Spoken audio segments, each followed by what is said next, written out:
Hi అండి, ఈ వీడియోలో కర్ణాటక స్టైల్ వాంగీబాత్ ఎలా చేసుకోవాలో చూపించబోతున్నాను. మన తెలుగులో చెప్పాలంటే వంకాయ అనమండి.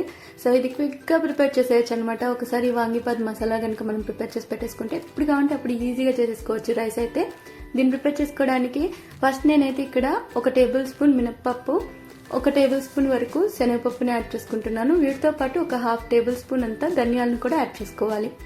ఇప్పుడు వీటిని మీడియం లేదా లో ఫ్లేమ్ లో పెట్టుకుని చక్కగా ఈవెన్ గా ఫ్రై చేసుకోవాలండి. కాస్త సగం వేగిన తర్వాత ఇందులోకి 1/4 టేబుల్ స్పూన్ అంత మిరియాలు, 1/2 టీ స్పూన్ అంత గసగసాలు, చిన్న దాల్చిన చెక్క, 2 లవంగాలు, 1 ఇలాచి, స్టార్ అనాస పువ్వు ఉంటుంది కదా, అది 1 సగం అంత తీసుకోండి.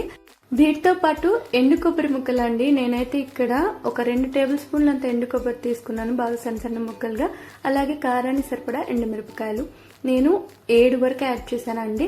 వీటన్నిటిని చక్కగా మనము బాగా మీడియం ఫ్లేమ్ లో పెట్టుకుని వేగనిచ్చేసి చల్లారిన తర్వాత మిక్సీ జార్లోకి తీసుకుని 1/4 టీ స్పూన్ అంత పసుపు, ఇంగువ యాడ్ చేసి బాగా మెత్తటి పౌడర్ లాగా గ్రైండ్ చేసుకోవాలి.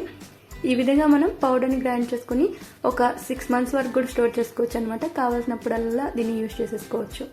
ఫస్ట్ ప్యాన్ లోకి 2 table spoon oil, 1/2 table spoon ఉద్దిపప్పు, శనగపప్పు, అలాగే 1/2 టేబుల్ స్పూన్ అంత జీలకర్ర యాడ్ చేసి చక్కగా అవి ఆయిల్లో చిట్పట్లాడి బాగా వేగిన తర్వాత ఇందులోకి ముందుగానే సన్న సన్న ముక్కలుగా కట్ చేసి పెట్టుకున్న వంకాయలను యాడ్ చేసుకోవాలి.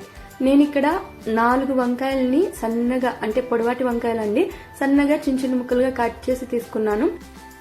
ఇవి మనకు ఆయిల్లో సగం వేగిన తర్వాత ఇందులోకి రుచికి సరిపడా ఉప్పు, రైస్ కి సరిపడా సాల్ట్ ఒకేసారి యాడ్ చేసేస్తున్నానండి. అలాగే 1 రెమ్మ కరివేపాకు వేసి చక్కగా ఆయిల్లోనే ఇవి ఫ్రై అయిపోయి ఉడికిపోవాలన్నమాట. అంతవరకు మనం దీన్ని ఫ్రై చేసుకోవాలి. ఈ విధంగా మెత్తగా మనకు ఉడికిపోయిన తర్వాత ముందుగా మనం వాంగీబాత్ మసాలా అయితే చేసి పెట్టుకున్నాం కదా, ఆ మసాలాని మనకు ఎంతైతే అవసరమవుతుందో దానికి తగినట్టు యాడ్ చేసేసుకోవాలి.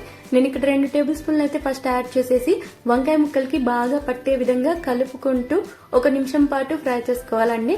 ఇలా ఫ్రై చేసుకున్న తర్వాత ఇందులోకి ముందుగానే పొడి పొడిగా ఉడికించి పెట్టుకున్న రైస్ ని యాడ్ చేసుకోవాలి. నేను ఇక్కడ 2 కప్పుల వరకు రైస్ అయితే యాడ్ చేస్తున్నానండి. ఇక్కడ మీరు రైస్ అనేది ఏదైనా సరే పొడి పొడిగా ఉడికించి యాడ్ చేసుకోండి. ఇంకా మరి కాస్త పొడి అయితే నేను రైస్ పైన కూడా యాడ్ చేసి దీంతో పాటు కొంచెం తరిగిన కొత్తిమీర వేసేసి మొత్తం అంతా బాగా కలిసే విధంగా మిక్స్ చేసుకోవాలి.